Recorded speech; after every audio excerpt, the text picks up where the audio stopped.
2021년 드림교회 사순절 세일의 말씀 묵상 12번째입니다.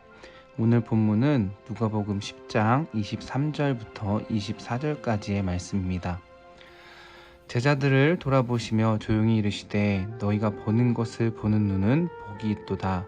내가 저희에게 말하노니 많은 선지자와 임금이 너희가 보는 바를 보고자 하였을 때 보지 못하였으며 너희가 듣는 바를 듣고자 하였을 때 듣지 못하였느니라.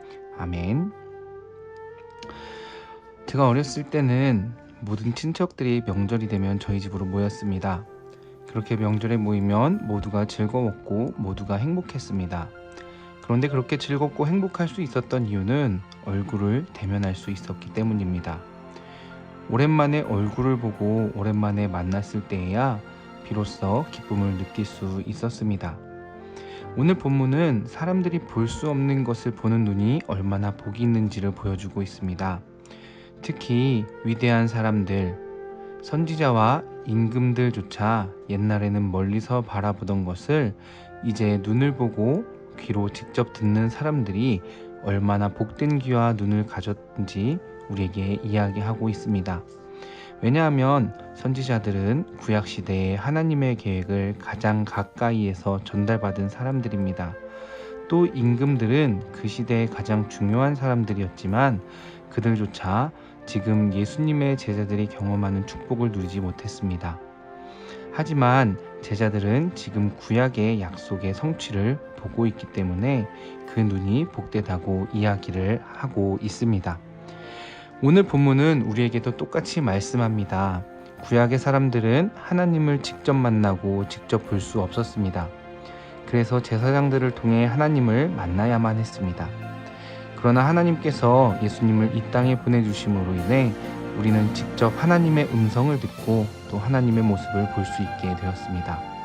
만약 예수님이 오시지 않았다면, 그래서 예수님이 십자가에 달려 돌아가시지 않았다면, 그리고 부활하시지 않았다면 우리는 여전히 구약의 사람들처럼 하나님을 직접 볼 수 없는 삶을 살아갔을 것입니다.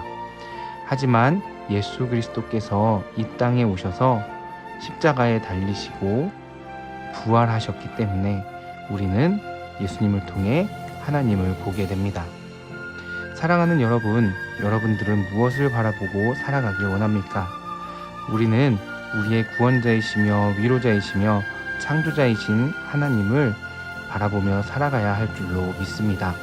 수많은 신앙의 선배들이 주님의 죽음과 부활이 성취된 자리에서 하나님의 나라 또 하나님의 복된 소식을 들었던 것처럼 우리 또한 믿음의 눈을 들어 예수 그리스도를 통해 하나님을 보는 귀한 삶이 되어야 하는 줄 믿습니다.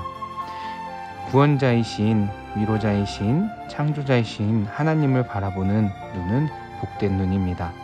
오늘 하루 더욱더 하나님을 바라보는 귀한 날이 되기를 주님의 이름으로 축복합니다. 기도합니다. 십자가의 하나님, 주님의 능력은 세상을 극복하는 힘이 있음을 바라봅니다. 우리의 눈을 열어서 하나님을 바라보게 하시고 구원자이신 또 위로자이신 그리고 창조자이신 하나님을 바라볼 수 있도록 우리의 눈을 열어 주시옵소서. 예수님의 이름으로 기도합니다. 아멘.